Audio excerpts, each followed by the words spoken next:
around 10 years, give or take a little bit.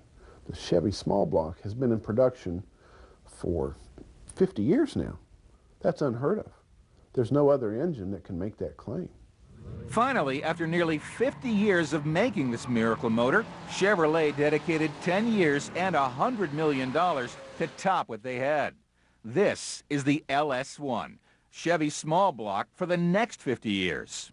Basically, when they started with this motor, it was really not talked about at all, and they had a few things they had to knock out. They had to make a motor lightweight, and this motor here is so heavy that it just wasn't going to get the job done. So they had to change to aluminum alloy, basically with aluminum heads and aluminum block, to actually drop the weight out of the motor to start with. They also had to make a motor that made 1 horsepower and 1 foot-pound for every cubic inch.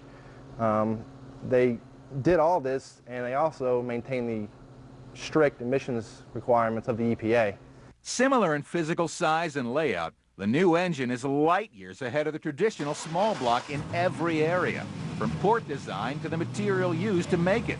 The block and heads are aluminum alloy, the rods are powdered metal, the crank is forged steel, and the whole package weighs about 300 pounds less than the cast iron motor. But it still maintains an important small block characteristic. It makes massive power. These days, when a big engine is a 3.8-liter V6, it's difficult to remember when a 350-cube V8 was little. But to many a big block driver, those little engines were terror weapons, and their owners lived to do the job on a big-inch muscle car. For the small block screamers, it was a big poker game. You had to know when to hold them and when to fold them. When you forked over less than $3,000 for a small block car and went out and smoked a $4,000 big block car, well, there just wasn't anything better. Thanks for watching the American Muscle Car.